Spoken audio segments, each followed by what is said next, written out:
Hello students, how are you? I hope everything is fine. Yes, so let's continue the remaining part of the chapter, that is atomic structure. ये atomic structure का second lecture है, ठीक है। First lecture में हमने introduction part यहाँ पे cover किया था, साथ ही साथ Thomson atomic model as well as Rutherford model हम यहाँ पे स्टडी कर चुके थे। और मैंने शायद आपको यही बोला भी था कि कहीं ना कहीं रदरफोर्ड मॉडल पे बात करते हुए नेक्स्ट टॉपिक पे अपन पहुँचेंगे, ठीक है। तो देखो स्टूडेंट, लास्ट क्लास में हम बात कर रहे थे किसकी, रदरफोर्ड ने क्या किया था, जो गोल्ड फॉइल एक्सपेरिमेंट था, ठीक है। तो उसमें हमने क्या देखा था कि कई सारे अल्फा पार्टिकल को बम्बार्डिंग वहां पे किया है हमने गोल्ड फॉइल से, तो most of the alpha particle सीधे निकल रहे थे। तो रदरफोर्ड बोलते हैं कि जो एटम का मोस्ट ऑफ द स्पेस होगा वो अपने आप में क्या होगा, एम्प्टी होगा, और जो भी इसका मास होता है वो सेंटर पे क्या होता है, अरेंज होता है उसी एक डेंस रीजन को, जो कि किसी भी एटम का जो सेंटर होता है उस सेंटर को क्या बोला उन्होंने, न्यूक्लियस बोला। और वहाँ पे क्या होते हैं, प्रोटॉन होते हैं। अच्छा, ये बात सभी को पता है उस टाइम पे कि हमारे कोई भी एटम है तो उसमें प्रोटॉन के साथ साथ इलेक्ट्रॉन भी होंगे। तो रदरफोर्ड क्या बोलते हैं कि जो प्रोटॉन तो सेंटर पे और इलेक्ट्रॉन किसी पर्टिकुलर डिस्टेंस पे अवेलेबल होगा, और वहाँ पे वो क्या करता रहेगा, लगातार रोटेट करता रहेगा। तो फिर साइंटिस्ट ने बोला कि अच्छा, अगर आप ऐसा बोल रहे हो, ये बात मान लेते हैं आपकी सही है। तो फिर उन्होंने बोला कि कोई भी चार्ज पार्टिकल अगर किसी पर्टिकुलर स्पीड से जा रहा है तो वो वहाँ पे उसका क्या होगा, एनर्जी लॉस होगा, और अगर एनर्जी लॉस होगा तो फाइनली वो क्या कर देगा, हिट कर जाएगा कहाँ से, न्यूक्लियस से, ठीक है। तो इसको यहाँ पे रदरफोर्ड एक्सप्लेन नहीं कर पा रहे थे। तो यहाँ पे एक नेक्स्ट मॉडल इंट्रोड्यूस करते हैं, that is bore atomic model. क्या बच्चा, बोर एटॉमिक मॉडल। तो बोर क्या बोलते हैं, और वो जो रदरफोर्ड मॉडल का जो ड्रॉबैक है, देखो ड्रॉबैक तो अपन बोल सकते हैं, एक्चुअली रदरफोर्ड ने जो बोला है वो इनकरेक्ट नहीं है, पहली बात, ठीक है, बट वो उसको एक्सप्लेन नहीं कर पा रहे हैं। जब अदर साइंटिस्ट बोलते हैं कि भाई इसको एक्सप्लेन करो कि भाई इलेक्ट्रॉन तो कोलाइड कर जाएगा ना अपना एनर्जी लॉस करते करते, है ना। ये हमारे पास ये न्यूक्लियस हो गया, ये हमारा क्या हो गया, एटम में न्यूक्लियस हो गया, और इसके चारों तरफ इलेक्ट्रॉन आपके अकॉर्डिंग रिवॉल्व कर रहा है। तो इलेक्ट्रॉन का एनर्जी कम होता फाइनली न्यूक्लियस से हिट कर जाएगा, कोलिजन होगा, एटम का वहां पे क्या हो जाएगा, डिस्ट्रक्शन हो जाएगा। तो रदरफोर्ड ने एक्चुअली बोला इसको एक्सप्लेन नहीं कर पाए, बट रदरफोर्ड इनकरेक्ट नहीं है। उन्होंने जो न्यूक्लियस के बारे में इंफॉर्मेशन दिया वो अपने आप में करेक्ट भी है, सही बात है, बट इसको एक्सप्लेन नहीं कर पा रहे हो। तो इसको एक्सप्लेन करते हैं कौन बच्चा, इसकी डिफरेंट तरह की एक्सप्लेनेशन अपन अब इस चैप्टर में देखने वाले हैं, है ना। रदरफोर्ड के जो ड्रॉबैक जो एक्सप्लेन नहीं कर पा रहे रदरफोर्ड, इसकी बच्चा हम क्या देखेंगे, डिफरेंट टाइप ऑफ एक्सप्लेनेशन। तो फर्स्ट एक्सप्लेनेशन यहाँ पे देखते हैं अपन, according to Bohr model. Bohr क्या बोलते हैं, बहुत सिंपल से लैंग्वेज में बताऊं तो क्या, बोर यहाँ पे बोल देते कि जो इलेक्ट्रॉन है लाइक अ सोलर सिस्टम, जैसे सोलर सिस्टम में क्या होता है, सोलर सिस्टम में आपने ले लिया सेंटर पे क्या सन, उसके चारों तरफ क्या है, पाथ्स हैं, सर्टेन पाथ्स हैं। इन सर्टेन पाथ्स में क्या होता है, डिफरेंट टाइप ऑफ प्लैनेट्स है, जैसे कि ये हो गया मरकरी, ये हो गया मार्स, ये हो गया यहाँ पे अर्थ, ठीक है, इस तरह से। तो यहाँ पे जैसे हमने लिया है क्या, ये अर्थ, तो ये अर्थ जो है लगातार एक पाथ पे यहाँ पे क्या हो रहा है, इसका रिवोल्यूशन हो रहा है अराउंड द सन। तो उसी तरह से लाइक अ सोलर सिस्टम, बोर क्या बोलते हैं कि उसी तरह से एटम में भी जो सेंटर पे तो क्या रहेगा, न्यूक्लियस, और उसके चारों तरफ एक कुछ सर्कुलर पाथ्स होते हैं। इन सर्कुलर पाथ को वो बोलते हैं क्या बच्चा, ऑर्बिट्स। क्या बोलते हैं ये, ऑर्बिट। और ये यहाँ पे डिफाइन ही कर देते हैं कि कोई भी हमारे पास ऑर्बिट है उसकी एनर्जी, अच्छा यहाँ पे बच्चे एक बात ध्यान देना, एक होता है ऑर्बिटल, और यहाँ पे मैंने क्या लिखा है फिलहाल, ऑर्बिट। बहुत बड़ा डिफरेंस है दोनों में, ऑर्बिट और ऑर्बिटल में, मतलब बड़ा एज अ सच, क्योंकि और इसी डिफरेंस को अपन पढ़ना भी है पूरे चैप्टर में। अब लास्ट में आपको समझ में आएगी बात पूरे चैप्टर के कि ऑर्बिटल का मतलब क्या होता है, ठीक है। बट फिलहाल यहाँ पे एक डिफरेंस होता है, मैं यहाँ पे ऑब्वियसली उसको समझा भी नहीं सकता आपको, क्योंकि वो कई सारे मॉडल को एक्सप्लेन करने के बाद अपन समझेंगे ऑर्बिटल का मतलब क्या होता है। फिलहाल ऑर्बिट पे ध्यान देना है। तो ऑर्बिट क्या बोलते हैं कि एक सर्कुलर पाथ होता है around the nucleus in which electrons revolve, और इस सर्कुलर पाथ की एनर्जी फिक्स होती है, ये वो बोल देते हैं। और इसको वो एक्चुअली वो जो ड्रॉबैक था रदरफोर्ड का, उसकी एक्सप्लेनेशन यहां पे मिल गई अपने को, क्या कि अगर इलेक्ट्रॉन कभी भी किसी ऑर्बिट में रिवॉल्व कर रहा है तो उसकी एनर्जी वहां पे लॉस नहीं होगा, क्योंकि इस ऑर्बिट की एनर्जी क्या होती है, फिक्स होती है, ठीक है। तो एनर्जी इसलिए इलेक्ट्रॉन लूज नहीं करेगा, और इलेक्ट्रॉन लूज नहीं करेगा तो न्यूक्लियस से आके कोलाइड नहीं करेगा। तो यहाँ पे एक्सप्लेनेशन समझ में आ गई, सिंपल सा एक्सप्लेनेशन है। ठीक है। तो एनर्जी लूज क्यों नहीं करता? क्योंकि न्यूक्लियस के चारों तरफ एक कुछ सर्कुलर पाथ होते हैं, इन सर्कुलर पाथ को बोला गया है ऑर्बिटल, और इन ऑर्बिट ऑर्बिटल नहीं, ऑर्बिट और इन ऑर्बिट की एनर्जी क्या होती है बच्चे? फिक्स होती है, ठीक है। सो electrons revolves around the nucleus with a definite velocity in a circular path of a fix radius. ये इनकी डिस्टेंस है, यहाँ पे क्या होगी? फिक्स होगी। फिक्स रेडियस, सबसे इंपॉर्टेंट बात बच्चे इसमें क्या है कि उस सर्कुलर पाथ की रेडियस क्या होगी? फिक्स, साथ ही साथ उसकी एनर्जी भी क्या होगी? फिक्स होगी। और इसी सर्कुलर पाथ को हमने क्या बोला है यहाँ पे? ऑर्बिट, और इसी को क्या बोला है? प्रिंसिपल एनर्जी लेवल या मेन एनर्जी लेवल, और द मेन शेल, और इसी को क्या बोलते हैं अपन? शेल भी बोलते हैं। These orbits are the arranged concentrically around the nucleus। अच्छा, अब आपको दूसरी बात भी पता होगी कि कई सारे एटम ऐसे होते हैं जहाँ पे एक से ज़्यादा इलेक्ट्रॉन भी हैं, तो है ना, वो यहाँ पे जो एक सर्कुलर पाथ नहीं है, हो सकता है यहाँ से एक से ज़्यादा सर्कुलर पाथ हो, यानी कि एक से ज़्यादा ऑर्बिट पॉसिबल है किसी भी पर्टिकुलर एटम में। जैसे कि फर्स्ट ऑर्बिट का यहाँ पे बोला है 1 रिप्रेजेंट करते हैं, उसको K से, सेकंड को बोला है कि रिप्रेजेंट करेंगे L से, तो K L M N 1 2 3 4। जैसे जैसे आप N की वैल्यू ये वैल्यू चेंज हो रही है, यानी कि यहाँ से डिस्टेंस भी क्या हो रही है? बढ़ रही है, साथ ही साथ एनर्जी भी यहाँ पे इनकी क्या रहेगी बच्चा? डिफरेंट रहेगी, ठीक है। तो हर ऑर्बिट की जो न्यूक्लियस से डिस्टेंस क्या होगी? डिफरेंट होगी। हर ऑर्बिट की एक पर्टिकुलर फिक्स एनर्जी होगी, उसकी एनर्जी क्या होगी? फिक्स होगी। और यही एक रीजन है कि इलेक्ट्रॉन अगर उस सर्कुलर पाथ में अगर रिवॉल्व कर रहा है तो वहां पे एनर्जी लॉस वो नहीं करेगा, ठीक है। Next, principal energy level are denoted by KLMN और 1 2 3 4 and indicate the principal quantum number. Principal quantum number क्या होता है? डिटेल में पढ़ेंगे अगेन चैप्टर के लास्ट में। तो न्यूक्लियस हो गया, और इलेक्ट्रॉन क्या कर रहा है? रिवॉल्व कर रहा है डिफरेंट सर्कुलर पाथ में बच्चे, ठीक है। जैसे कि यहाँ पे देख भी सकते हैं, न्यूक्लियस हो गया, और यहाँ पे इलेक्ट्रॉन्स इस सर्कुलर पाथ में हो सकता है, इस सर्कुलर पाथ में हो सकता है, इस सर्कुलर पाथ में हो सकता है, एंड सो ऑन, ठीक है। तो डिफरेंट सर्कुलर पाथ में यहाँ पे पॉसिबल हो सकता है। As long as the electron revolve in a same orbit its energy remain constant.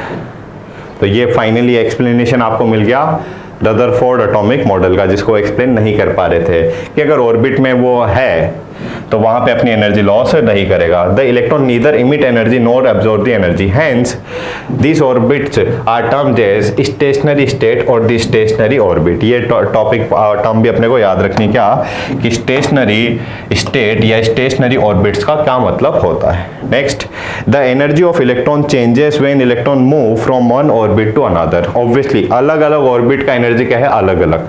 तो एक ऑर्बिट से दूसरी ऑर्बिट में जा रहे हो तो वहां पे एनर्जी का क्या होगा? एक्सचेंज होगा। या तो एनर्जी रिलीज कर देगा या एनर्जी को क्या करता है? गेन करता है। ऑब्वियसली अगर हमारे पास हाई एनर्जी ऑर्बिट से लोअर एनर्जी ऑर्बिट में इलेक्ट्रॉन आ रहा है तो एनर्जी क्या करेगा? रिलीज करेगा। मतलब क्या है? जैसे कि हमारे पास ये कोई भी रैंडम वैल्यू ले रहे हैं, ठीक है, 2 ऑर्बिट हैं, एक का एनर्जी 30, एक का है 20।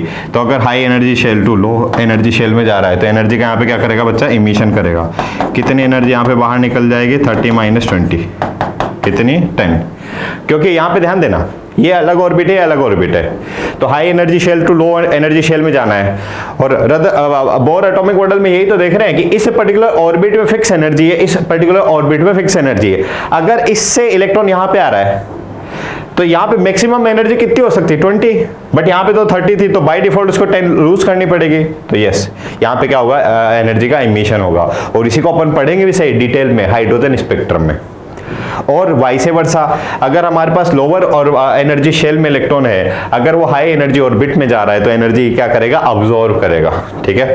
तो यहाँ पे अपन बात करते हैं 2 तरह के केसेस यहाँ पे लेंगे कि कुछ केसेस में तो इलेक्ट्रॉन क्या करेगा? इलेक्ट्रॉन एनर्जी को अब्सॉर्ब करेगा और move from lower energy orbital to higher energy orbital और higher energy shell. This process is known as what? Excitation. अगर यहां से ऊपर जा रहा है तो कुछ एनर्जी गेन करेगा, कुछ एनर्जी क्या करेगा बच्चा? गेन करेगा। और एनर्जी गेन करके हाई एनर्जी शेल में जाने को क्या बोलते हैं अपन? एक्साइटेशन, है ना। एक्साइटेशन, एनर्जी बढ़ रही है। When electron fall from the high energy shell to low energy shell, then the energy is emitted. Then the energy is what? Student, emitted. Next, high energy shell, low energy shell, energy emitted. Low energy shell से high में जा रहा है तो energy क्या करेगा? Absorb करेगा। Let the अच्छा वहाँ पे एनर्जी डिफरेंस अपन निकाल सकते हैं। कैसे निकालेंगे? E2 माइनस E1, ठीक है, इसका E2 है, यहाँ पे E1 है, तो एनर्जी डिफरेंस क्या हो जाएगा, high energy shell minus low energy shell का डिफरेंस। अच्छा, आपको पता होगा कि इक्वल्स टू क्या होता है, एच न्यू। इस पे से अपन बात भी करेंगे आगे जाके। फिलहाल तो यहाँ पे हमें समझ में आ गया, अभी तक के सिर्फ अपने इतना सा पॉइंट पढ़ा है क्या बच्चा, कि जो रदरफोर्ड एक पर्टिकुलर फिनोमेना को एक्सप्लेन नहीं कर पा रहे थे क्या, कि कोई भी चार्ज पार्टिकल अगर मूव कर रहा है तो वो एनर्जी लॉस करेगा। ठीक है, तो इसको एक्सप्लेन किया बोर ने। बोर क्या बोलते हैं कि इलेक्ट्रॉन लगातार किसी वेलोसिटी से मूव तो कर रहा है, बट वहां पे क्या होगा, जिस पर्टिकुलर पाथ में वो रिवॉल्व कर रहा है उस पाथ का एनर्जी फिक्स होता है, इसलिए इलेक्ट्रॉन एनर्जी लूज नहीं करता। ठीक है, इतना सा कॉन्सेप्ट है। नेक्स्ट यहाँ पे भी कई सारे अपने को टॉप पॉइंट यहाँ पे समझने हैं बोर एटॉमिक मॉडल में। एग्जाम पॉइंट ऑफ व्यू से बात करें, इसमें 3 अपन फॉर्मूला का कैलकुलेशन करेंगे आगे जाके, रेडियस, एनर्जी एंड वेलोसिटी। ठीक है, डेरिवेशन ज़्यादा इंपॉर्टेंट नहीं है, बट फिर भी अपन ब्रीफ में देखेंगे उनको। बट ओवरऑल वहाँ पे उन फॉर्मूला से डायरेक्ट क्वेश्चन पूछे गए नीट में, जेई में, सभी डिफरेंट तरह के एग्जाम में। ठीक है, फिलहाल कंप्लीट करते हैं बोर एटॉमिक मॉडल को। Bore propose that angular momentum of revolving electron is quantize. Second यहाँ पे पोस्टुलेट क्या है बोर का, ठीक है, क्या कि इलेक्ट्रॉन्स जब भी कभी भी अगर मूव कर रहा है सर्कुलर पाथ में, तो जो उसका एंगुलर मोमेंटम होगा, उसका क्या होगा, एंगुलर मोमेंटम होगा, वो क्या होता है बट्टा, क्वांटाइज होता है। The angular momentum of electron is integral multiple of h/2π। वो किसका मल्टीपल होगा, h/2π का इंटीग्रल मल्टीपल, मतलब मल्टीप्लाई कर दो n से। n यहाँ पे अपने आप में क्या है, होल नंबर है। ठीक है, n की वैल्यू हो सकती है 1 2 3 4, तो 1h/2π, 2h/2π, 3h/2π। तो जो एंगुलर मोमेंटम है that is MUR, it is quantized. ठीक है, यहाँ पे m तो क्या हो गया बच्चा, एंगुलर मोमेंटम में m क्या होता है, मास, v क्या होता है, वेलोसिटी, r क्या है, रेडियस ऑफ द ऑर्बिटल, उस सर्कुलर पाथ की रेडियस बता रहे। ठीक है, n इंडिकेट्स द क्या, number of orbit. n is term as what, principal quantum number. Again यहाँ पे जो h है वो अपने यहाँ पे क्या है बच्चा, प्लांक कांस्टेंट है। प्लांक कांस्टेंट के बारे में आगे जाके अपन बात करेंगे। E इक्वल्स टू क्या होता है, h न्यू। जो फोटोन का आप एनर्जी बताते हो ना, एनर्जी ऑफ फोटोन को किससे रिप्रेजेंट करते हैं, h न्यू। न्यू तो क्या होता है, फ्रीक्वेंसी ऑफ दैट लाइट। ठीक है, हमारे पास कोई भी लाइट का सोर्स है तो उससे एनर्जी मिल रही है अपने को, तो उस एनर्जी को कैसे रिप्रेजेंट कर सकते हैं, h न्यू। h क्या है, प्लांक कांस्टेंट, और न्यू क्या है यहाँ पे, फ्रीक्वेंसी। ठीक है, अच्छा यहाँ पे देखो 2r is the radian covered by the electron around the circumference of the orbital. So MVR को क्या लिख सकते हैं अपन, NH/2π। When n equals to 1 तो ये क्या हो गया, h/2π। n equals to 2 तो क्या हुआ, 2h/2π, 2 से 2 कैंसिल आउट हो गया, यानी कि h/π एंड सो ऑन। तो यहाँ पे देखो आप, n की अगर डिफरेंट हम वैल्यूज पुट कर रहे हैं तो हमारे पास जो एंगुलर मोमेंट है उसकी फिक्स वैल्यू आ रही है, बट डिफरेंट फिक्स वैल्यूज आ रही है। डिफरेंट ऑर्बिटल के लिए जो एंगुलर मोमेंटम है उसकी वैल्यू क्या है, फिक्स है, और वो उनकी वैल्यू क्या है, डिफरेंट है, which are fixed value, hence the angular momentum is quantized. ठीक है, तो ये हमारे पास हो गया बोर एटॉमिक मॉडल का बच्चा second postulates. Next, merits of bore atomic model. Obviously इन्होंने एक्सप्लेन किया क्या, it could explain the spectra of hydrogen and hydrogen like species like hydrogen, मतलब 1 इलेक्ट्रॉन स्पीसीज याद रखना है आपको। क्या याद रखना है, 1 इलेक्ट्रॉन स्पीसीज। हाइड्रोजन में 1 इलेक्ट्रॉन है। He+, देखो हीलियम में 2 इलेक्ट्रॉन्स होते हैं। He+ का मतलब 1 इलेक्ट्रॉन आपने हटा दिया, तो ये भी 1 इलेक्ट्रॉन स्पीसीज होगी। लिथियम में 3 इलेक्ट्रॉन होते हैं, 2 इलेक्ट्रॉन हटा दिए, तो इसमें भी क्या है, 1 इलेक्ट्रॉन है। तो डायरेक्ट याद भी रख सकते अपन क्या, कि hydrogen and hydrogen like species का जो स्पेक्ट्रा होगा, है ना, स्पेक्ट्रम को यहाँ पे स्टडी भी करेंगे, तो उसको अपन एक्सप्लेन कर सकते हैं on the basis of bore atomic model. It could explain the stability of atom by the प्रोपोजिंग stationery orbit for the revolving electron. ये मैं आपको कई बार बोल चुका हूँ। रदरफोर्ड जिसको एक्सप्लेन नहीं कर पाए थे, उसी पर्टिकुलर पॉइंट को एक्सप्लेन किया था इन्होंने, कि ऑर्बिट की एनर्जी क्या होती है, फिक्स होती है इस तरह से। It was able to calculate Rydberg constant value। Rydberg constant की थोड़ा सा आगे जाके अपन बात करेंगे, कैसे उसका क्या सिग्निफिकेंस होता है उसका, which is in a good agreement with the experimentally determined value। ठीक है, R की वैल्यू होती है इतनी। ठीक है, याद रखने का ट्रिक भी हो गया, 10 9 8 10 9 8 6 7 8 एग्जैक्टली रिवर्स है 6 8। ये Rydberg constant की वैल्यू आप याद रख सकते हो इस पर्टिकुलर ट्रिक से।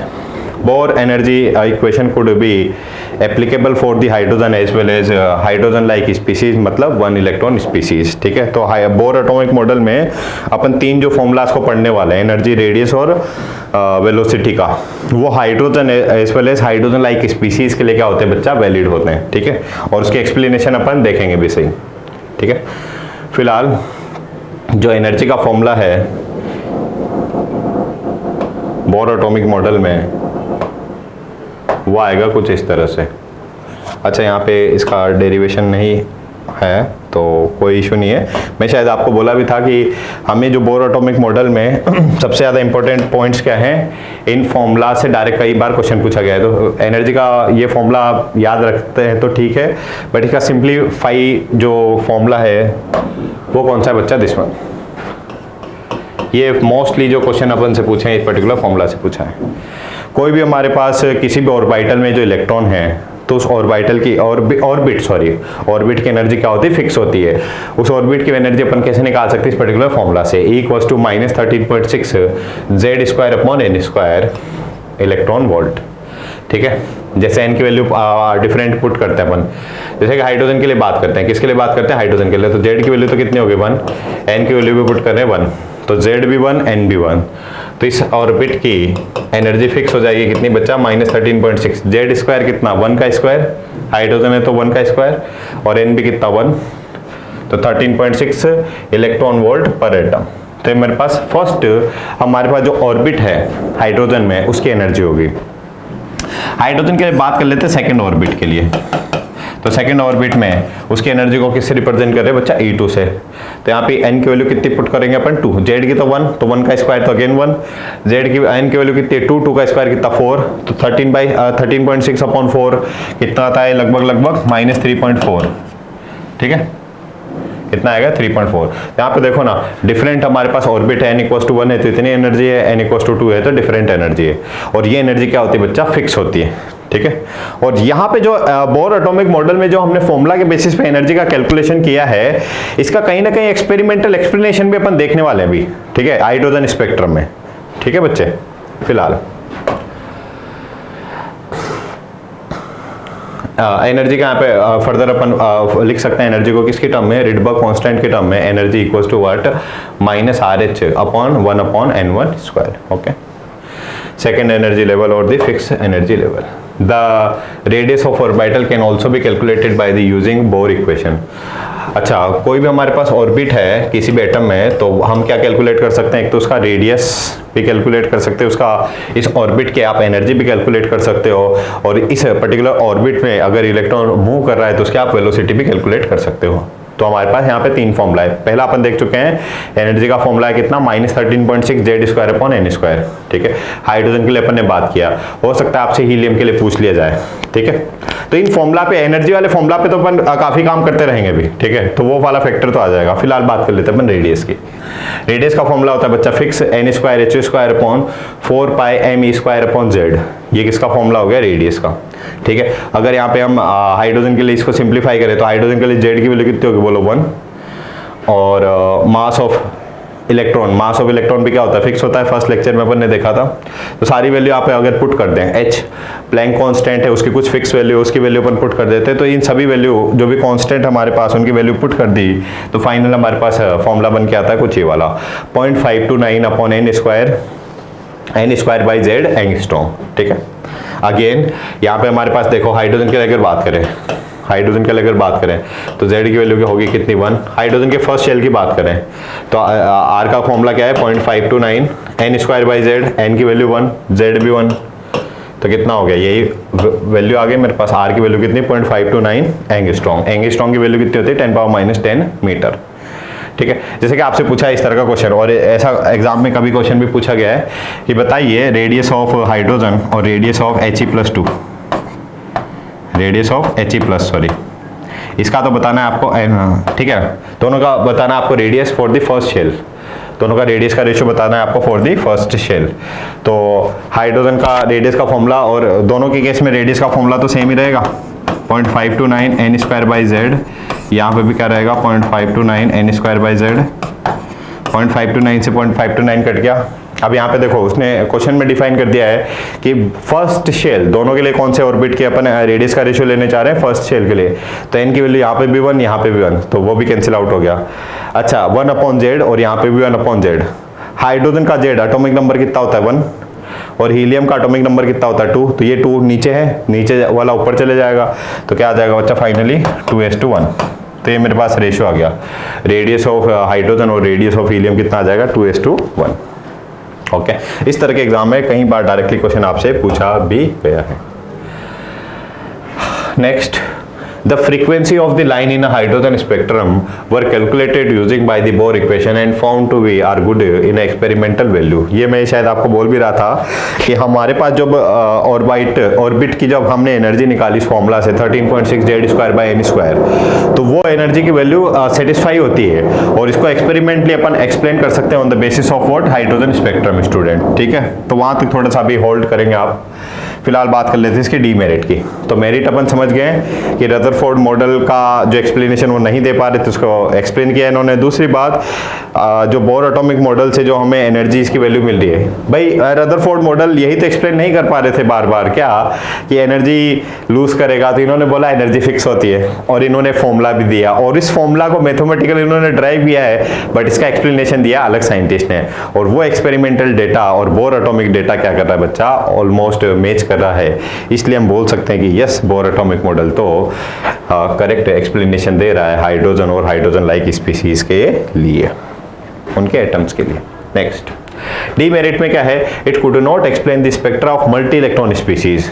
ठीक है, मल्टी इलेक्ट्रॉन स्पीसीज सिर्फ किसके लिए एक्सप्लेन कर रहा है ये, 1 इलेक्ट्रॉन स्पीसीज या हाइड्रोजन लाइक स्पीसीज। देखो He+ लिया था, बट है ना उसमें भी हीलियम में 2 इलेक्ट्रॉन होते हैं, He+ का मतलब क्या है 1 इलेक्ट्रॉन। ठीक है, तो इनके स्पेक्ट्रम को एक्सप्लेन नहीं कर पाएगा, जैसे हीलियम में 2 इलेक्ट्रॉन है नहीं कर पाएगा। ठीक है, तो मल्टी इलेक्ट्रॉन स्पीसीज के स्पेक्ट्रा को एक्सप्लेन नहीं कर पा रहे। It could not explain the fine spectrum of atoms और आयन। ठीक है, it could not explain the Zeeman effect splitting of spectral line under the influence of strong magnetic field। Direct याद रखना अपने को कि जो स्पेक्ट्रल लाइन की, अब सर ये स्पेक्ट्रल लाइन क्या बोला है, तो स्पेक्ट्रम पढ़ने वाले हैं अपन, उसमें समझ में आएगा आपको। तो जो भी हमारे पास स्पेक्ट्रल लाइन है, अगर आपने मैग्नेटिक फील्ड अप्लाई किया है तो उन स्पेक्ट्रल लाइन का क्या हो जाता है बच्चा, स्प्लिटिंग हो जाती है, उसी को क्या बोलते हैं अपन, जीमान इफेक्ट बोलते हैं। तो इसको भी एक्सप्लेन नहीं कर पाए थे, साथ ही साथ स्टार्क इफेक्ट को भी एक्सप्लेन नहीं कर पाते कि हमारे पास जो भी लाइंस हैं स्पेक्ट्रल लाइन, उनका क्या होता है, स्प्लिटिंग होता है इस केस में इलेक्ट्रिक फील्ड में। तो मैग्नेटिक फील्ड के केस में अगर स्प्लिटिंग हो रहा है तो जीमान इफेक्ट, इलेक्ट्रिक फील्ड के केस में अगर स्प्लिटिंग हो रहा है तो क्या बोलेंगे उसको, स्टार्क इफेक्ट। दोनों इफेक्ट को भी जो है बोर एक्सप्लेन नहीं कर पा रहे हैं। Next, Bohr model could not explain the ability of atoms to form the molecules by the chemical bond. ठीक है, next, it could not explain the quantization of angular momentum. इसकी एक्सप्लेनेशन भी नहीं देते, बस ये बोलते कि ऐसा है।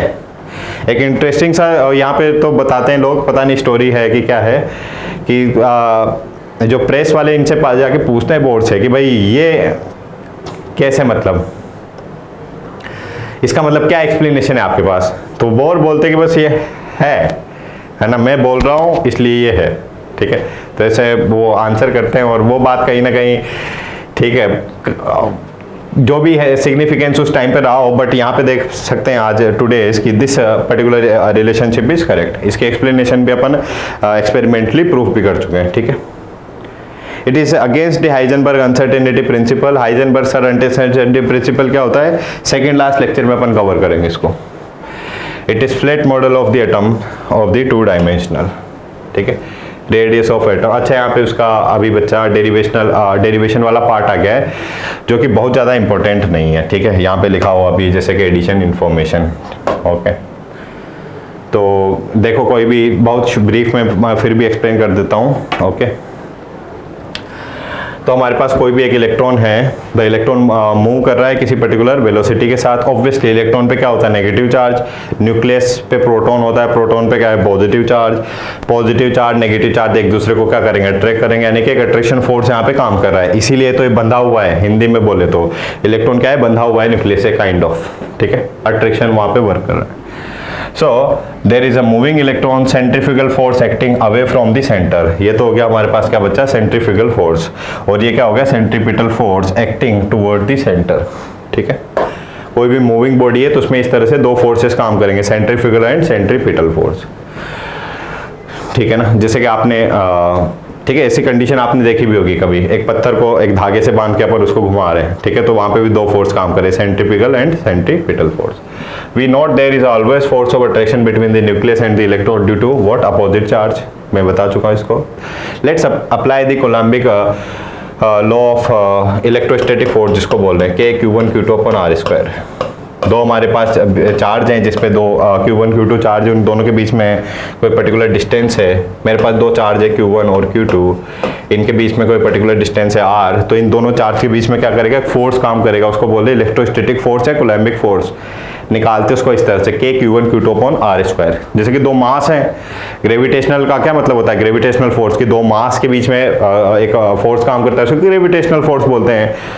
उसी तरह से दो चार्ज के बीच में जो फोर्स काम करेगा उसको बोलेंगे इलेक्ट्रोस्टैटिक फोर्स। अगर चार्ज अपोजिट हैं तो अट्रैक्शन वाला फोर्स होगा, अगर चार्ज सेम है तो क्या होगा, रिपल्शन वाला फोर्स होगा, बट फोर्स का फॉर्मूला यही रहेगा, ठीक है। अच्छा, यहाँ पे देखो अब Q1 और Q2 क्या है बच्चा, चार्ज है। तो हमारे पास आप एटम की बात कर रहे हैं ना, तो एटम में देखो दो एंटिटी होगी ना, एक तो मेरे पास हो गया न्यूक्लियस, एक तो मेरे पास हो गया न्यूक्लियस और एक हो गया इलेक्ट्रॉन। तो एक चार्ज तो किसका ले रहे हैं अपन, न्यूक्लियस का, और एक चार्ज किसका ले रहे हैं, इलेक्ट्रॉन का। तो इलेक्ट्रॉन का चार्ज तो अपन ने लिख दिया E माइनस से, और यहाँ पे देखो न्यूक्लियस का चार्ज कैसे लिखेंगे, न्यूक्लियस में चार्ज किसकी वजह से, प्रोटॉन की वजह से। अलग अलग एटम में नंबर ऑफ प्रोटॉन्स क्या रहेंगे, अलग रहेंगे। जैसे कि हाइड्रोजन में 1 प्रोटॉन, हीलियम में कितना 2 प्रोटॉन, लिथियम में कितने 3 प्रोटॉन। तो हम ऐसा बोल सकते हैं क्या, जो उसका एटॉमिक नंबर होगा वही प्रोटॉन के बराबर होगा और वही Q1 के बराबर होगा। यानी कि Q1 को अपन लिख सकते हैं क्या, Zd, number of atomic number multiply by E। और यहाँ पे प्रोटॉन पे चार्ज इलेक्ट्रॉन के चार्ज के बराबर होता है, बट वो पॉजिटिव उसमें रहेगा। तो देखो Zd इसको लिख सकते हैं। तो ये तो हमारे पास हो गया न्यूक्लियस पे चार्ज और इलेक्ट्रॉन पे चार्ज कितना है बच्चा, E। तो Zd मल्टीप्लाई बाई E। तो फाइनली इलेक्ट्रोस्टैटिक फोर्स यहाँ पे कितना निकल के आएगा बच्चा, के Zd multiply by E upon क्या बच्चा, R स्क्वायर। तो ये तो मेरे पास Ze square upon R square आ गया, दैट इज इलेक्ट्रोस्टैटिक फोर्स। कितना आ गया, इसको यहाँ पे डायरेक्ट अपन लिख सकते हैं, ये के Zd square upon R square. के यहाँ पे क्या होता है, के को लिख सकते हैं अपन 1/4 पाई एप्सिलॉन नॉट। के की वैल्यू जनरली मैं बोलता हूँ वैल्यू याद नहीं रखनी, बट इस के की वैल्यू आप याद रख सकते हैं। के की वैल्यू कितनी होती है बच्चा, कांस्टेंट है 9 × 10⁹ मीटर न्यूटन पर metre square. K is called as what, proportionality constant, also called as what, permittivity constant। okay। Next यहाँ पे बात करें, the force acting toward the centre is known as what, centripetal force, जो कि अपन निकाल चुके। इलेक्ट्रोस्टैटिक फोर्स अट्रैक्शन फोर्स ही तो है ये, है ना। दूसरा force acting away from the centre is called वो सेंट्रीफ्यूगल फोर्स। अब उस सेंट्रीफ्यूगल फोर्स को कैसे निकाल सकते हो, तो उसको निकालेंगे अपन इस तरह से, F इक्वल्स टू क्या होता है, ma, फोर्स इक्वल्स टू क्या होता है, मास इनटू एक्सेलरेशन, ठीक है। और एक्सेलरेशन और वेलोसिटी में इस तरह का रिलेशन प्रोवाइड कर देंगे, A इक्वल्स टू क्या, V स्क्वायर अपॉन R। तो इस A की जगह अपन ने क्या लिख दिया, V स्क्वायर अपॉन R। तो F इक्वल्स टू क्या हो जाएगा, mv स्क्वायर अपॉन R, ठीक है। ये क्या हो गया, mv स्क्वायर अपॉन R। अब यहाँ पे देखो, अगर इलेक्ट्रॉन उसी सर्कुलर पाथ में रिवॉल्व कर रहा है, मतलब क्या कि सेंट्रीपिटल और सेंट्रीफ्यूगल दोनों फोर्स एक दूसरे को बैलेंस कर रहे हैं। अगर बैलेंस नहीं कर रहे होते तो इलेक्ट्रॉन बाहर निकल जाता। समझ पा रही है बात। जैसे कि मान ले हमारे पास यहाँ से एक पत्थर को अपन ने बांधा एक धागे से और उसको यहाँ से घुमा रहे अपन, ठीक है। तो इस पे दो फोर्स काम करे, एक तो इस डायरेक्शन में, एक इस डायरेक्शन में। अगर दोनों एक दूसरे को बैलेंस कर रहे हैं तो घूमता रहेगा। अब मान ले मैंने इस धागे को यहाँ से काट दिया तो पत्थर एकदम स्ट्रेट डायरेक्शन में चले जाएगा ना, ये सुनो। तो यहाँ पे हम बोल सकते हैं कि अगर इलेक्ट्रॉन लगातार रिवॉल्व कर रहा है ऑर्बिट में, तो सेंट्रीपिटल और सेंट्रीफ्यूगल फोर्स क्या होंगे, एक दूसरे के बराबर होंगे। तो के Zd square upon R square equals to what, mv square upon R बराबर होगा। यहाँ पे अपन सिंप्लीफाई करें इसको तो ये फर्दर रिलेशन आ गया। Next, we know that from the Bohr postulates mvr equals to what, nh upon 2 pi. तो यहाँ पे हमने क्या किया बच्चा, इस mv की वैल्यू निकाल ली, ठीक है। इसको दोनों साइड अपन ने क्या कर दिया, v से मल्टीप्लाई कर दिया। इसको सब फर्दर सिंप्लीफाई करें तो वेलोसिटी की वैल्यू आ गई n square h square upon 4 pi square r square m square, ठीक है। वेलोसिटी की यहाँ पे वैल्यू पुट कर दी mv स्क्वायर के साथ, ठीक है। Since mv square equals to क्या है, के Zd square upon R, v square mv square की वैल्यू ये है, तो Z²/R² की जगह ये अपन ने वैल्यू पुट कर दी, फाइनली मेरे पास रेडियस का रिलेशन आ गया। तो ये जो डेरिवेशन है सिर्फ बोर्ड में आपसे बोला जा सकता है कि बोर एटॉमिक मॉडल में रेडियस का फॉर्मूला ड्राइव कीजिए, ठीक है। बट एग्जाम की अगर बात करें नीट के पॉइंट ऑफ व्यू से, सिर्फ अपने को फॉर्मूला याद रखना है, और ये वाला फॉर्मेट भी नहीं, एक्चुअली सिर्फ वो वाला फॉर्मेट अपने को याद रखना है जो अपन ने देखा था 0.529 n² एंगस्ट्रॉम, ठीक है। 0.529 n² एंगस्ट्रॉम, सिर्फ इतना सा फॉर्मूला याद है, that is more than enough. जैसे कि क्वेश्चन हाइड्रोजन के लिए फर्स्ट, सेकंड और थर्ड ऑर्बिटल का रेडियस फाइंड करना है, तो हाइड्रोजन के लिए यानी कि Z तो आपने फिक्स कर दिया, Z तो आपने क्या कर दिया, फिक्स कर दिया। रेडियस का फॉर्मूला क्या होता है बच्चा, रेडियस का फॉर्मूला होगा 0.529 n² एंगस्ट्रॉम। तो Z की वैल्यू हटा दी, सभी में कितनी है, 1 है। अब n की वैल्यू पुट करते रहो, रेडियस की वैल्यू आ जाएगी n1, तो RB1 बोलते हैं, ठीक है। n1 तो RB क्या 1, तो कितना हो जाएगा 1 का स्क्वायर मल्टीप्लाई बाय 0.529 n की वैल्यू 2, तो इसको मल्टीप्लाई कर दिया 4 से, ठीक है, 2 का स्क्वायर एंड सो ऑन, ठीक है। तो यहाँ पे इस तरह से हम वैल्यू निकाल सकते हैं। नेक्स्ट एनर्जी ऑफ इलेक्ट्रॉन, तो एनर्जी का भी यहाँ पे डेरिवेशन वाला पार्ट है, उस पर एक काम करते हैं बच्चा, एनर्जी के डेरिवेशन पार्ट की जगह आप अगर आपको मेमोराइज करना है तो सिर्फ आप इस पार्ट को मेमोराइज कीजिए कि हमने जो एनर्जी का फॉर्मूला देखा था कौन सा, -13.6 Z²/n², वो किस में था, इलेक्ट्रॉन वोल्ट की टर्म में था। तो आप एनर्जी के फॉर्मूला याद रख सकते हैं इन डिफरेंट टर्म्स, ठीक है। जैसे कि एक एनर्जी का फॉर्मूला हो गया किसमें, अर्ग में, है ना, और एक किसमें याद रख सकते हैं आप, जूल में। तो ज़्यादा डेरिवेशन से ज़्यादा बेटर है क्या कि इनके आप डिफरेंट वैल्यूज याद रख लो इन डिफरेंट यूनिट्स। 13.6 Z²/n² तो रहेगा इलेक्ट्रॉन वोल्ट में, Z²/n² कितना 313.6 किलो कैलोरी में, और किलो जूल में कितना हो जाएगा, इतना, ठीक है। तो ये वैल्यू अपन याद रख सकते हैं, वो ज़्यादा बेटर है। जैसे कि हमसे पूछा है इसमें क्वेश्चन है कि the ratio of energy associated with the electron of hydrogen atom in first, second and third shell. तो n की वैल्यू चेंज करते रहो, हाइड्रोजन के लिए Z की वैल्यू तो फिक्स है, शायद मैं निकाला भी हूँ। फर्स्ट के लिए कितनी 13.6, सेकंड के लिए कितनी हो जाएगी -3.4। कैसे 13.6 को 4 से डिवाइड करोगे तो कितने आ जाएगी 3.4, ये अपन ने निकाल भी लिया है पहले। Velocity of electron and dual behaviour of the matter, velocity का भी फॉर्मूला होता है बच्चा। तो अभी तक हम बात कर चुके हैं यहाँ पे क्या क्या कि रेडियस का फॉर्मूला अपन देख चुके हैं, दूसरा अपन एनर्जी का फॉर्मूला देख चुके हैं, थर्ड बात कर लेते हैं वेलोसिटी के फॉर्मूला की। तो यहाँ पे वेलोसिटी का फिक्स फॉर्मूला होता है कितना, 2.18 × 10⁻⁸ Z/n सेंटीमीटर पर सेकेंड। यहाँ पे याद रखेंगे क्या, यूनिट क्या है, सेंटीमीटर पर सेकेंड। अगर इसको मीटर में लिखेंगे तो कितना आ जाएगा 10⁻6 मीटर पर सेकेंड, ओके। सो ये अपने को डायरेक्ट फॉर्मूला यहाँ पे याद रखना है वेलोसिटी का। अब इसको समझ भी लेते हैं फाइनली, क्या कि हमारे पास कोई भी एटम है, हमारे पास क्या है, कोई भी एटम है, तो उस एटम में क्या होगा बच्चा, सेंटर पे तो होगा न्यूक्लियस, सेंटर पे तो क्या होगा, न्यूक्लियस, जहाँ पे प्रोटॉन होते हैं, और इलेक्ट्रॉन किसी सर्कुलर पाथ में क्या करते हैं, रिवॉल्व करते हैं। अब इस सर्कुलर पाथ को बोर क्या बोलते हैं, पहली बात ऑर्बिट, क्या बोलते हैं इसको, ऑर्बिट, सर्कुलर पाथ को। अब इस ऑर्बिट की फिक्स तो एनर्जी होती है, इस ऑर्बिट का एक फिक्स डिस्टेंस होगा न्यूक्लियस से, जिसको वो अपन बोल रहे हैं रेडियस, ठीक है। सर्कुलर पाथ है ना, तो सर्कुलर पाथ की रेडियस होगी, ठीक है। तो अगर यहाँ पे इलेक्ट्रॉन मूव करेगा तो इस इलेक्ट्रॉन की एनर्जी क्या होगी, फिक्स होगी। उस एनर्जी को अपन निकाल भी सकते हैं कैसे, -13.6 Z²/n² इलेक्ट्रॉन वोल्ट पर एटम। उसी तरह से अपन रेडियस को निकाल सकते हैं 0.529 n² angstrom.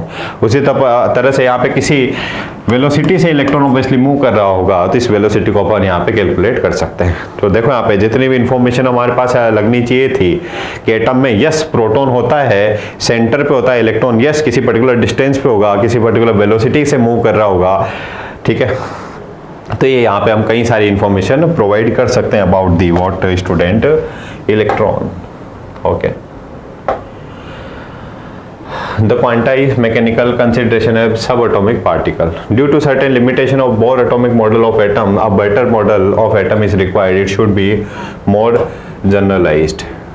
The important development in the formation of such model are known as what? Dual characteristics of matter as well as Heisenberg uncertainty principle. अभी यहाँ पे अपने को तो different models का study करना है, okay. First is what? Dual nature of matter. तो ड्यूअल नेचर ऑफ मैटर में अपन बात करते हैं किसकी, ये डी ब्रोगली का बच्चा कॉन्सेप्ट है। वो क्या बोलते हैं कि कोई भी हमारे पास पार्टिकल है, कोई भी हमारे पास पार्टिकल है, ठीक है। अब वो किसी अगर वेलोसिटी से मूव कर रहा है तो इसके दोनों तरह के नेचर होंगे, पार्टिकल नेचर भी होगा, साथ ही साथ वेव नेचर भी होता है, ठीक है। तो इस कॉन्सेप्ट को तो अपन बाद में स्टार्ट करेंगे, फिलहाल मैं एक दूसरा कॉन्सेप्ट यहाँ पे इंट्रोड्यूस कर देता हूँ, ठीक है, जिसके बारे में अपन बात कर लेते, क्या, वेव, ठीक है। वेव्स के बारे में सिर्फ इतना सा अपने को समझना है कि इलेक्ट्रोमैग्नेटिक जो रेडिएशन होती है, ठीक है बच्चा, इलेक्ट्रोमैग्नेटिक क्या होती है, रेडिएशन होती है। इसको भी हमने क्लासिफाई किया है डिफरेंट टाइप्स में, on the basis of frequency बोल दो या बेसिस ऑफ क्या बोल दो आप, वेवलेंथ बोल दो, ठीक है। जैसे कि आपने सुना होगा एक्स रेज, गामा रेज, ठीक है, visible rays, microwave rays, infrared rays, तो सभी के सभी जो रेस है उनको इन शॉर्ट अपन क्या बोलते हैं, electromagnetic radiation. X rays, gamma rays, infrared, microwave, radio waves, इन सभी वेव्स का student frequency as well as इनका जो वेवलेंथ होता है क्या होता है, डिफरेंट होता है, बट उन सभी को किस में कंसिडर करते हैं अपन, इलेक्ट्रोमैग्नेटिक रेडिएशन में, ठीक है। फिलहाल अपन तो काम की बात यहाँ पे देख लेते हैं क्या, कि कोई भी हमारे पास जब एनर्जी की बात करें ना, तो कोई भी हमारे पास कोई भी इलेक्ट्रोमैग्नेटिक रेडिएशन है तो उसका कुछ एनर्जी होगा, ठीक है, और उसका एनर्जी अपन रिप्रेजेंट कर देंगे किसके बेसिस पे, E equals to what, H nu, या न्यू की जगह अपन फ्रीक्वेंसी को लिखते हैं क्या, C अपॉन लैम्डा, ठीक है। तो कोई भी हमारे पास इलेक्ट्रोमैग्नेटिक रेडिएशन है, उस रेडियस के करस्पॉन्डिंग क्या रहेगा स्टूडेंट, कुछ वेवलेंथ रहेगा। लैम्डा यहाँ पे क्या रिप्रेजेंट कर रहा है, वेवलेंथ। और कोई भी अगर वेवलेंथ है तो यहाँ पे देखो ना, न्यू को अपन ने क्या लिखा, C अपॉन लैम्डा। C यहाँ पे क्या स्टूडेंट, स्पीड ऑफ लाइट जो कि फिक्स होती है, इस C की वैल्यू कितनी होती है, 3 × 10⁸ मीटर पर सेकंड, ये स्पीड ऑफ लाइट है, और यही इलेक्ट्रोमैग्नेटिक रेडिएशन का भी स्पीड होता है, ठीक है। एक्चुअली यहाँ पे लाइट देखो ना, लाइट भी तो एक तरह का इलेक्ट्रोमैग्नेटिक रेडिएशन ही है, बस वो लाइट का जो वेवलेंथ है वो विजिबल रीजन में आ रहा है, ठीक है। जैसे कि रेड लाइट का एक वेवलेंथ होगा, ब्लू लाइट का एक वेवलेंथ होगा, तो ये लाइट्स का जो वेवलेंथ है ये हमारी जो आईज हैं उनको क्या होता है, विजिबल होता है, इसीलिए उस रेंज को क्या बोल रहे हैं अपन, विजिबल रेंज बोल रहे हैं, ठीक है। तो बाकी जितने जैसे रेडियो वेव अपने को दिखती नहीं है, बट रेडियो वेव का भी एक फ्रीक्वेंसी होगा, उसका एक वेवलेंथ होगा, बट अपने को विजिबल है क्या, नहीं, ठीक है। बट जैसे हमने को डिफरेंट कलर विजिबल है ना, येलो कलर विजिबल है, ब्लू कलर विजिबल है, या ब्लू लाइट पर को विजिबल है, क्यों, क्योंकि इसको क्या बोले, वो हमारी आई से क्या है, उसकी रेंज में आ रहा है, ठीक है। तो फिलहाल कोई भी हमारे पास वेव है तो उसकी एनर्जी को आप कैसे निकाल सकते हैं, इस तरह से, E equals to what, H nu या HC अपॉन लैम्डा, पहली बात। दूसरा, तो जो वेव होता है हमारे पास, जब कोई भी इलेक्ट्रोमैग्नेटिक रेडिएशन है या जब कोई वेव है तो उसका क्या होता है बच्चा, सर्टेन एक वेवलेंथ होगा, उसका क्या होता है, सर्टेन एक वेवलेंथ होता है, ठीक है। अच्छा, और यहाँ पे देखो हम अभी क्या स्टडी करना चाह रहे हैं, हम ड्यूअल नेचर ऑफ मैटर या पार्टिकल समझना चाह रहे हैं। तो जो डी ब्रोगली क्या बोलते हैं कि कोई भी आपके पास पार्टिकल है, वो किसी वेलोसिटी से अगर मूव कर रहा है तो उसमें पार्टिकल नेचर तो ऑब्वियसली होगा ही। पार्टिकल नेचर मतलब जैसे कि इसमें कुछ मास है, एटसेट्रा एटसेट्रा। बट जो वेवलेंथ वाला जो कॉन्सेप्ट है, जो वेवलेंथ वाला कॉन्सेप्ट है, वो अपन कब इंट्रोड्यूस करेंगे, जब हमारे पास ये वेवलेंथ वाला कॉन्सेप्ट को किसके लिए बात करते हैं, इलेक्ट्रोमैग्नेटिक रेडिएशन के लिए या वेव्स के लिए, ठीक है। तो क्या पार्टिकल का एक वेवलेंथ हो सकता है, तो डी ब्रोगली बोलते हैं कि हाँ, देखने में अजीब सा लगता है, एक्चुअली वो क्या बोलते हैं कि इवन ये जो पेन है, इसको मान ले मैं किसी पर्टिकुलर वेलोसिटी से मैंने यहाँ से यहाँ तक भेज दिया, तो डी ब्रोगली क्या बोलेंगे कि इसमें ऑब्वियसली पार्टिकल तो है ही सही, बट साथ ही साथ ये वेव नेचर भी इसने शो किया, यानी कि इसका भी एक वेवलेंथ रहा हुआ। तो आप बोलोगे कि मतलब क्या चल क्या रहा है ना, और इसी को अपन समझेंगे बच्चा डिटेल में, काफ़ी इंटरेस्टिंग सा टॉपिक है बनने वाला है यहाँ पे जाके, ठीक है। तो वेव की सर्टेन प्रॉपर्टीज अपन स्टडी करेंगे, एक बहुत बेसिक सा मैंने अब यहाँ पे कॉन्सेप्ट बताया बस आपको, कि जैसे रेडियो वेव्स हैं या जो कॉस्मिक वेव्स हैं या जो इंफ्रारेड वेव्स हैं, उनकी क्या होती है वेवलेंथ, क्या होती है, डिफरेंट होती है, ठीक है। तो ये आपने को मोस्टली काम करना भी है नेक्स्ट लेक्चर में भी, ठीक है, ड्यूअल नेचर ऑफ पार्टिकल। तो कि पार्टिकल का भी क्या होता है, वेव नेचर होता है, ठीक है बच्चा। तो इसको कंटिन्यू करते हैं अपन नेक्स्ट क्लास में। सो that is all for the today. अच्छा, आज अपन ने टॉपिक तो काफी छोटा सा कंप्लीट किया है, बट एग्जाम क्वेश्चन पेपर आप देखो, है ना, रेडियस का या वेलोसिटी का, है ना, मल्टीपल क्वेश्चन पूछे गए हैं, रेडियस रेशियो से, वेलोसिटी रेडियस से, एंड सो ऑन। बट याद रखेंगे फिलहाल कि जो बोर एटॉमिक मॉडल है वो हाइड्रोजन और हाइड्रोजन लाइक स्पीशीज पे वैलिड है। यानी कि आप कभी भी जब एनर्जी निकाल रहे हो, वेलोसिटी निकाल रहे हो, रेडियस निकाल रहे हो, सिर्फ वो किसके लिए निकाल सकते हैं अकॉर्डिंग टू जो भी अपने 3 फॉर्मूला देखे हैं, सिर्फ हाइड्रोजन और हाइड्रोजन लाइक स्पीशीज मतलब 1 इलेक्ट्रॉन स्पीशीज के लिए। ठीक है, तो कोई भी आप क्वेश्चन सॉल्व कर रहे हो तो उसमें ये बात जरूर ध्यान रखना। ठीक है, तो आज आपका टारगेट क्या है, बोर एटॉमिक मॉडल से बेसिक क्वेश्चन आपको सभी कंप्लीट करने हैं। इसमें एक रिमेनिंग पार्ट है या कनेक्टेड पार्ट है, दैट इज स्पेक्ट्रम। ठीक है, उसको अपन कंटिन्यू करेंगे नेक्स्ट क्लास में। साथ ही साथ अपन पढ़ेंगे क्या, dual nature of matter. So that is all for the today, we will continue class on next session. Thank you, bye bye, take care.